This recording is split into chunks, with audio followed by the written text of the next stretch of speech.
l'Évangile du jour. Je suis heureux de te retrouver en cette belle journée d'été.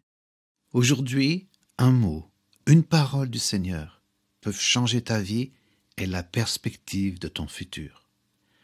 Lisons ensemble ce que le Seigneur veut te dire. Écoute attentivement et médite ensuite l'Évangile de Matthieu au chapitre 6 et les versets 24 à 34. Nul ne peut servir deux maîtres, car ou il haïra l'un et aimera l'autre, ou il s'attachera à l'un et méprisera l'autre.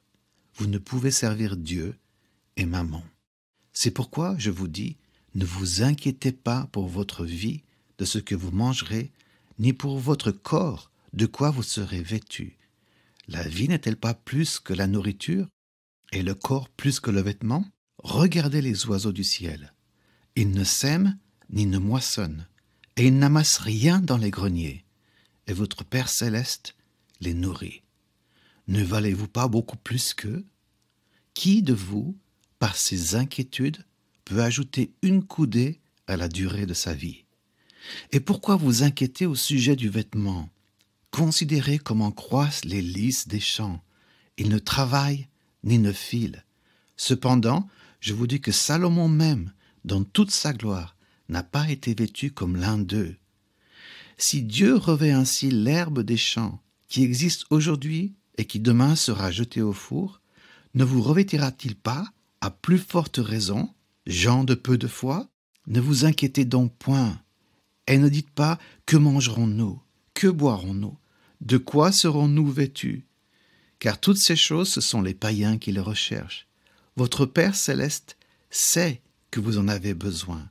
Cherchez premièrement le royaume et la justice de Dieu, et toutes ces choses vous seront données par-dessus. Ne vous inquiétez donc pas du lendemain, car le lendemain aura soin de lui-même. À chaque jour suffit sa peine.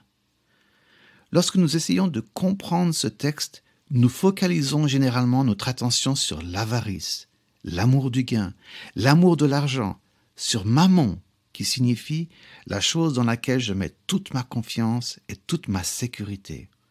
Nous nous arrêtons au fruit plutôt que de chercher la racine qui donne le fruit. Jésus, lui, connaît et dévoile ici la racine du problème de celui qui sert Mammon. Non pas simplement l'avarice, mais surtout l'inquiétude.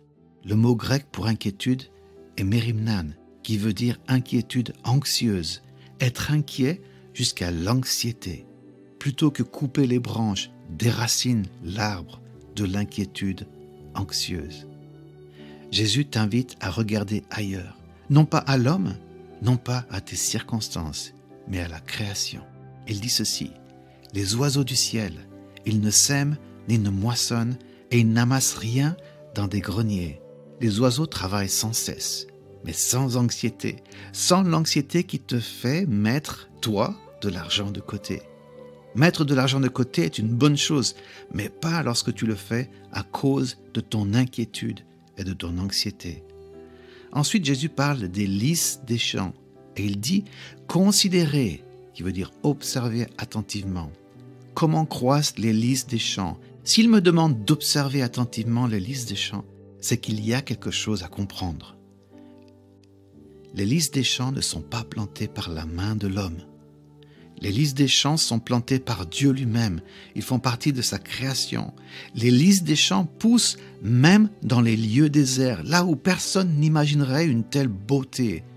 Dans cette terre aride, dans ce désert anxieux, au sein même du monde sans couleur dans lequel tu essaies de survivre aujourd'hui. Sache que même là où tu es, le Seigneur peut faire germer la vie, la beauté, une beauté inégalée même par les plus glorieux rois de la terre. J'aimerais te donner 3 principes que l'on trouve dans ce texte et dans les psaumes pour combattre la racine de l'inquiétude anxieuse. Premièrement, l'amour parfait bannit la crainte. L'aimer lui plus que tout pour que ta vie soit irradiée de sérénité. Deuxièmement, vis un jour à la fois. N'essaie pas de porter le fardeau de demain. À chaque jour suffit sa peine. Le lendemain aura soin de lui-même. Concentre-toi sur le présent. Ne laisse pas passer ce jour, vis-le à fond dans la grâce et dans l'amour de Dieu.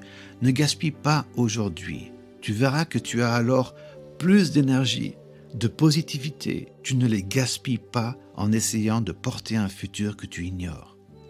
Troisièmement, apprends de ton histoire. Souviens-toi du nombre de fois où le Seigneur t'a montré sa fidélité, même dans tes moments de crise, d'angoisse. Au plus fort de ton anxiété, il est venu et t'a délivré. Le psalmiste a dit ceci dans le psaume 42 et les versets 6 et 7. Écoute bien. « Pourquoi t'as battu, mon âme, et gémis-tu sur moi? Attends-toi à Dieu, car je le célébrerai encore pour son salut. Mon Dieu, mon âme est abattue à mon sujet. C'est pourquoi, le psalmiste dit, puisque mon âme est abattue, je fais une chose. Je me souviens de toi, depuis le pays du Jourdain, depuis l'Hermon, depuis la montagne de Mitsehar.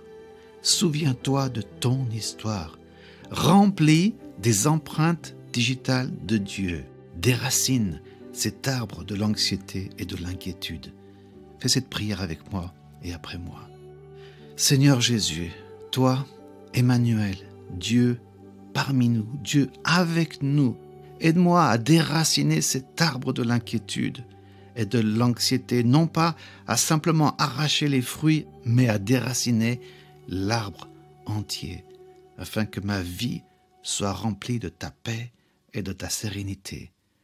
Je prie au nom de Jésus. Amen. Si cette méditation t'a encouragé, pense à la partager autour de toi.